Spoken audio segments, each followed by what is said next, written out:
അസ്സലാമു അലൈക്കും വറഹ്മത്തുള്ളാഹി വബറകാതുഹു. ഓർമ്മകളിലെ ഓ ഖാലിദ് എന്ന പുസ്തകത്തിന്റെ 7ാമത്തെ ഭാഗം തുടങ്ങുന്നു. അടുത്തത് വാക്കിലൊതുങ്ങാത്ത വ്യക്തി എന്ന പേരിൽ ഖാലിദിന്റെ അയൽക്കാരൻ വി മുഹമ്മദ് സമീറിന്റെ വാക്കുകളിലെ വീടിനടുത്ത ഒരു പീടികയുടെ മുകൾ തട്ടിൽ വിദ്യാർത്ഥികൾക്കായി ഒരു ട്യൂഷൻ സെന്റർ പ്രവർത്തിച്ചിരുന്നു. ഖാലിദ് സാഹിബ് അവിടെ അധ്യാപനം നടത്തിയിട്ടുണ്ട്. അവിടുത്തെ ക്ലാസുകളിലൂടെയാണ് ഞാൻ ഖാലിദ് സാഹിബിനെ മനസ്സിലാക്കുന്നത്. ഞങ്ങൾ അയൽവാസികളായിരുന്നതിനാൽ പിന്നെ കൂടുതൽ ബന്ധമായി. ഞാൻ സുന്നിയായതുകൊണ്ടാണ് ഖാലിദ് സാഹിബിനെ എനിക്ക് ഇഷ്ടപ്പെട്ടിരുന്നത് എന്നായിരുന്നു എന്റെ ധാരണ. പക്ഷേ അത് ശരിയല്ല എന്ന് പിന്നീടാണ് ബോധ്യപ്പെടുന്നത്. അദ്ദേഹത്തിന്റെ മരണം സംഭവിച്ച് 2 നാൾ കഴിഞ്ഞപ്പോൾ അയൽവാസിയായ ഒരു അമുസ്ലിം സുഹൃത്തിന്റെ വാക്കുകൾ എന്നെ ആശ്ചര്യപ്പെടുത്തി.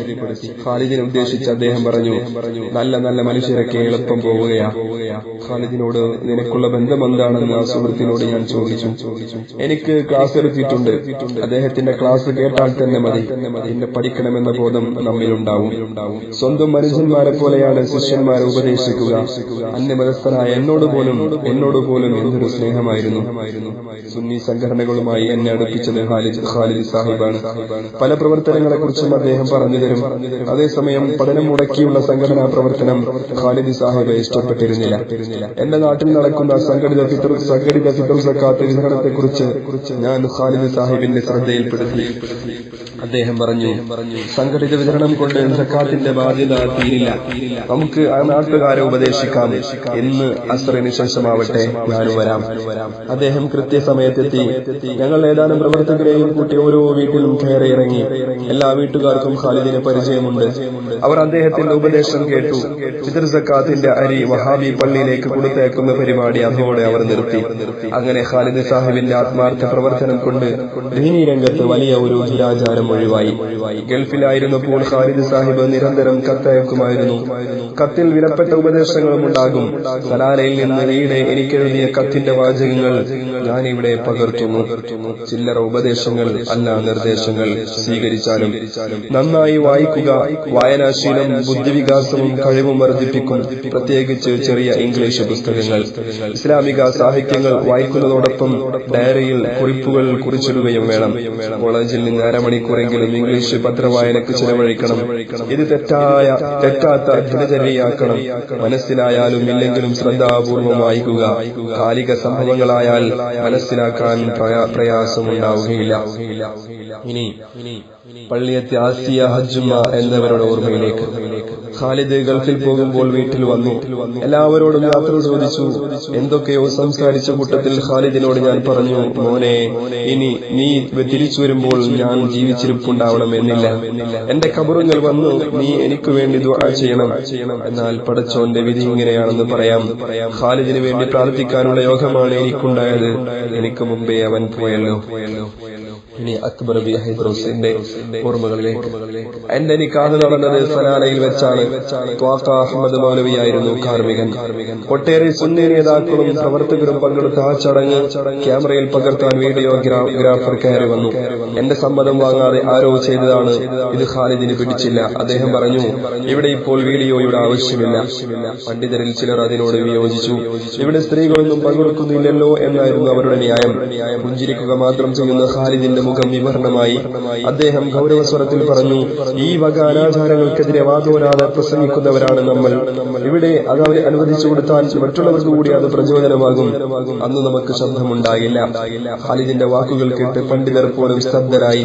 അവസാനം എന്റെ നിക്കാഹ് വീഡിയോയിൽ പകർത്തുന്നത് അവരും തടഞ്ഞു.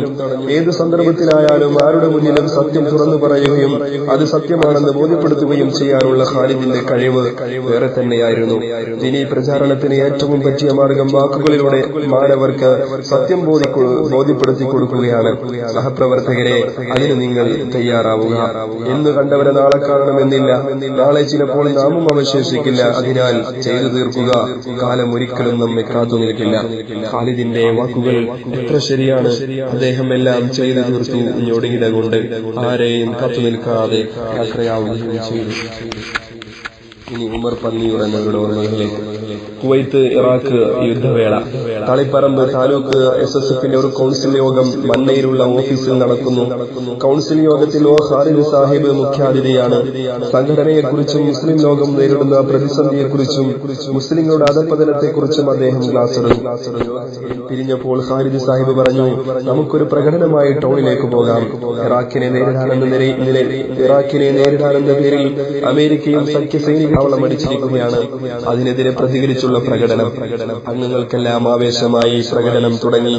കൂട്ടമായാണ് എല്ലാവരും നീങ്ങിയത്. ഖാലിദ് സാഹിബാണ് അന്ന് ഞങ്ങൾക്ക് മുദ്രാവാക്യം വിളിച്ചു തന്നത്.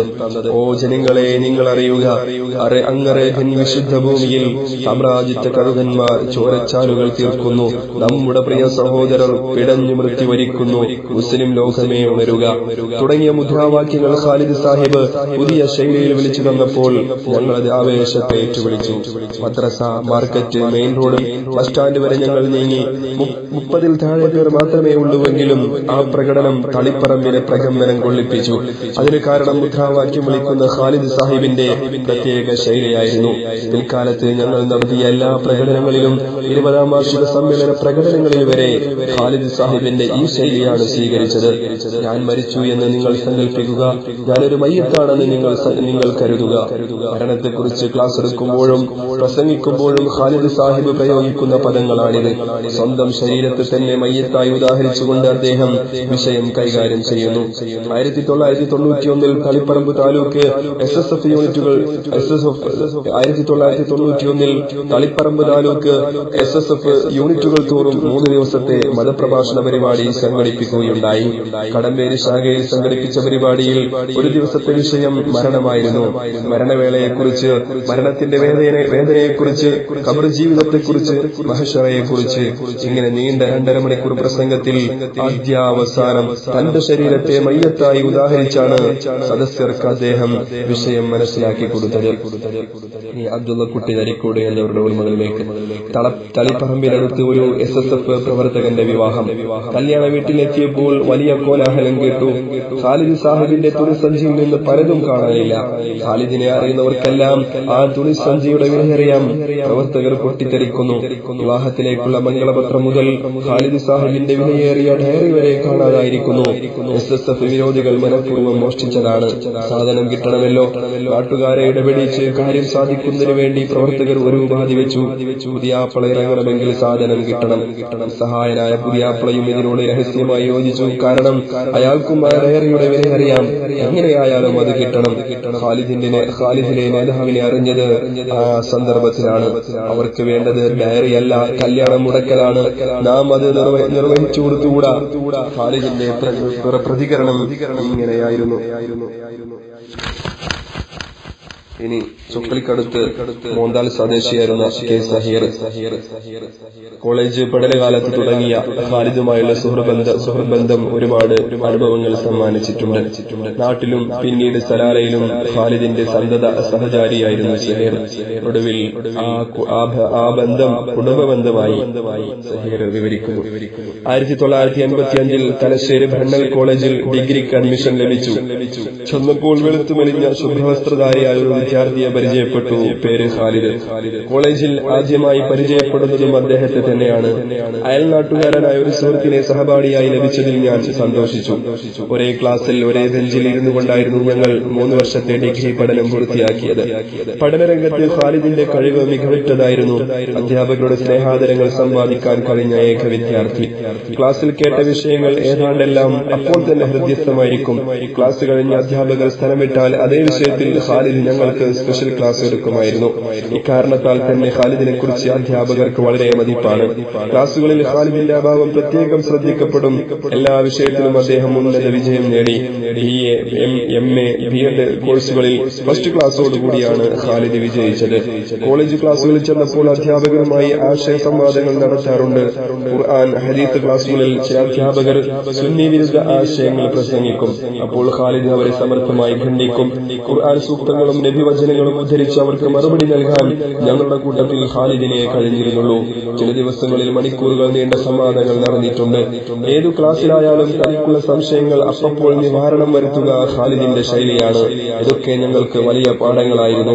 വിശ്രമമില്ലാത്ത തിരക്ക് പിടിച്ച ജീവിതമായിരുന്നു ഖാലിദിന്റേത്. ഒരേ സമയത്ത് ഒന്നിൽ കൂടുതൽ ജോലി ചെയ്യുന്ന സ്വഭാവം ഖാലിദിനെ അടുത്തറിയുന്നവർക്ക് മനസ്സിലാക്കാൻ കഴിയുമായിരുന്നു. ടൈം പാസിൽ ഏർപ്പെടുന്ന സുഹൃത്തുക്കളോട് ഒരിക്കൽ ഖാലിദ് പറയുന്നത് ഞാൻ കേട്ടിട്ടുണ്ട്, ആ സമയവും കൂടി എനിക്ക് കിട്ടിയിരുന്നുവെങ്കിൽ ഇനി ഈ മാർഗത്തിൽ ചെലവഴിക്കാമായിരുന്നു. പ്രവർത്തനങ്ങൾക്കിടയിൽ സ്വന്തം ശരീരത്തെക്കുറിച്ച് ചിന്തിക്കാനും സമയമുണ്ടായിരുന്നില്ല. കുറച്ചൊക്കെ സ്വന്തം കാര്യത്തിൽ ശ്രദ്ധ വേണമെന്ന് പലതവണ ഉണർത്തേണ്ടി വന്നിട്ടുണ്ട്. ചിലപ്പോൾ ബസ് യാത്രയിൽ നിന്നുകൊണ്ട് ഉറങ്ങുന്നത് കാണാമായിരുന്നു. തലേ ദിവസത്തെ ഉറക്കമൊഴിച്ചുകൊണ്ടുള്ള പ്രസംഗത്തിന്റെയും മറ്റും ക്ഷീണത്താൽ ട്രെയിൻ യാത്രയിൽ ചിലപ്പോൾ ഉറങ്ങി. ഇറങ്ങേണ്ട സ്റ്റോപ്പ് കഴിഞ്ഞിട്ടാവും ഉണരുക. അങ്ങനെ ചില പരിപാടികൾക്ക് എത്താൻ കഴിയാതെ വന്ന സംഭവങ്ങൾ എന്നോട് പറയാറുണ്ടായിരുന്നു. ഇതൊക്കെ ഓർക്കുമ്പോൾ നാഥന്റെ വിളി മുൻകൂട്ടി അറിഞ്ഞിട്ടാണോ ഇത്രയും ധൃതി പിടിച്ച് കാര്യങ്ങൾ ചെയ്തിരുന്നത് എന്ന് തോന്നിപ്പോകുന്നു. ആ തിരക്ക് പിടിച്ച ജീവിതത്തിന്റെ അതേ ശൈലിയിൽ തന്നെയായിരുന്നു മരണവും സംഭവിച്ചത്. ഖാലിദിന്റെ കുടുംബാംഗങ്ങളോടും എനിക്ക് വളരെ കൂടുതൽ അടുക്കാൻ കഴിഞ്ഞു. ഖാലിദ് എന്റെയും ഞാൻ ഖാലിദിന്റെയും വീട്ടിൽ നിത്യ സന്ദർശകരായത് സുഹൃത്ത് ബന്ധത്തിലൂടെയാണ്. ഡിഗ്രി കഴിഞ്ഞ് ഞങ്ങൾ താൽക്കാലികമായി പിരിഞ്ഞെങ്കിലും കത്തിലൂടെയും ഫോണിലൂടെയും നിരന്തരം ബന്ധപ്പെടാറുണ്ടായിരുന്നു. ജീവിത തിരക്കിനിടയിലും സുഹൃത്തുക്കൾക്ക് കത്തെഴുതാൻ ഖാലിദ് സമയം കണ്ടെത്തി. ആ കത്തുകളിലെ ഓരോ വരിയും ഇന്നും ഹൃദയത്തിൽ തങ്ങി നിൽക്കുന്നു. MA പരീക്ഷ എഴുതാൻ എന്നെ ഏറെ സഹായിച്ചത് ഖാലിദാണ്. എത്ര ദൂരെ നിന്നായാലും രാത്രിയിലെ പ്രസംഗ പരിപാടികൾ കഴിഞ്ഞ് ഖാലിദിനെ ഞാൻ വീട്ടിലേക്ക് കൂട്ടിക്കൊണ്ടുവരുമായിരുന്നു. അങ്ങനെ നേരം പുലരുവോളം എനിക്ക് അദ്ദേഹം ക്ലാസ് എടുത്തു തരും. ഞങ്ങൾ തമ്മിലുള്ള സുഹൃത്ത് ബന്ധം ഒരു കുടുംബ ബന്ധമായി മാറിയത് ഈ അടുത്താണ്. സലാലയിൽ നിന്ന് ആദ്യമായി നാട്ടിൽ തിരിച്ചെത്തിയ ഖാലിദ് 94 ജനുവരിയിൽ എന്റെ സഹോദരി നസീറയെ വിവാഹം ചെയ്തു. സലാലയിലെത്തിയ ഖാലിദ് ആദ്യം ഞങ്ങളോടൊന്നിച്ച് ടൈപ്പ് റൈറ്റിംഗ് ഇൻസ്റ്റിറ്റ്യൂട്ടിലാണ് ജോലി ചെയ്തത്. രണ്ടാമത്തെ വരവിലാണ് സലാല ഇന്ത്യൻ സ്കൂളിൽ അറബിക് അധ്യാപകനായി ജോലിയിൽ പ്രവേശിച്ചത്. രാത്രി ഉറക്കം ഉപേക്ഷിച്ച് പിറ്റേ ദിവസത്തെ സ്കൂൾ ക്ലാസ്സിന് തയ്യാറെടുക്കുന്ന ഖാലിദ് ഈ ജോലിക്കാര്യത്തിൽ കാണിച്ച ആത്മാർത്ഥത വളരെ നല്ല ഫലങ്ങൾ ഉണ്ടാക്കിയിട്ടുണ്ട്. ഇനി KP അബ്ദുറഹ്മാൻ എന്നവർ ഖാലിദിനോടൊപ്പം ദർസിൽ പഠിച്ച സുഹൃത്താണ്. ഖാലിദ് 10ാം ക്ലാസ്സിൽ പഠിക്കുമ്പോഴാണ് ഞാൻ അവനെ പരിചയപ്പെടുന്നത്. അന്ന് ഖാലിദിന്റെ നേതൃത്വത്തിൽ നടന്നു വന്ന ദർസിൽ വെച്ചാണ് ഞങ്ങൾ കൂടുതൽ അടുക്കുന്നത്. പഠനകാര്യത്തിൽ ഏറ്റവും മിടുക്കൻ ഖാലിദായിരുന്നു. ഒരിക്കൽ ഇർഷാദുൽ ഇബാദിന്റെ മലയാള പരിഭാഷ കാണിച്ചുകൊണ്ട് ഖാലിദ് ചോദിച്ചു, നീ ഇത് വായിച്ചിട്ടുണ്ടോ? അതിന്റെ മഹത്വം ഖാലിദ് ധരിപ്പിച്ചപ്പോൾ ഞാനതൊന്ന് കണ്ണോടിച്ചു നോക്കി. ഖാലിദ് അതിന്റെ 2ാം ഭാഗവും വായിച്ചു തീർത്തിരുന്നു. പല ദിവസങ്ങളിലായി വിവിധ പുസ്തകങ്ങൾ കൊണ്ടുവരികയും ഞങ്ങളെ ദർസിലുള്ള കുട്ടികളെ അത് വായിപ്പിക്കാൻ പ്രേരിപ്പിക്കുകയും ചെയ്തിട്ടുണ്ട്. പുസ്തക പാരായണത്തിനു ശേഷം തദ്വിഷേകമായി ഖാലിദിന്റെ നേതൃത്വത്തിൽ നീണ്ട ചർച്ചയും നടക്കും. തന്റെ കയ്യിലിരുന്ന പുസ്തകം ചൂടി ഒരിക്കൽ ഖാലിദ് പറഞ്ഞു, ഇത് ശരിക്കും വായിച്ചു മനസ്സിലാക്കിയാൽ അച്ചടി രംഗത്തും പ്രസാധക രംഗത്തും നന്നായി ശോഭിക്കാം. രാത്രികാലങ്ങളിൽ ദർസിൽ നിന്ന് തിരിച്ചു വീട്ടിൽ പോകാൻ ഭയക്കുന്ന കുട്ടികളെ വീട്ടിൽ കൊണ്ടുവിടാൻ ഖാലിദ് ഉണ്ടാകുമായിരുന്നു. ദർസിൽ വരാൻ മടിക്കുന്ന കുട്ടികളെ വീട്ടിൽ ചെന്ന് അദ്ദേഹം കാര്യങ്ങൾ അന്വേഷിക്കും. അവരെ ദർസിൽ കൊണ്ടുവരുവാനുള്ള എല്ലാ ശ്രമങ്ങളും നടത്തും. ഖാലിദിൽ നിന്നാണ് ഞാൻ SSF-നെ അറിയുന്നത്. ഓർമ്മകളിലെ ഓ ഖാലിദ് എന്ന പുസ്തകത്തിന്റെ 7ാമത്തെ ഭാഗം ഇവിടെ അവസാനിക്കുന്നു. അസ്സലാമു അലൈക്കും വറഹ്മത്തുള്ളാഹി വബറകാതുഹു.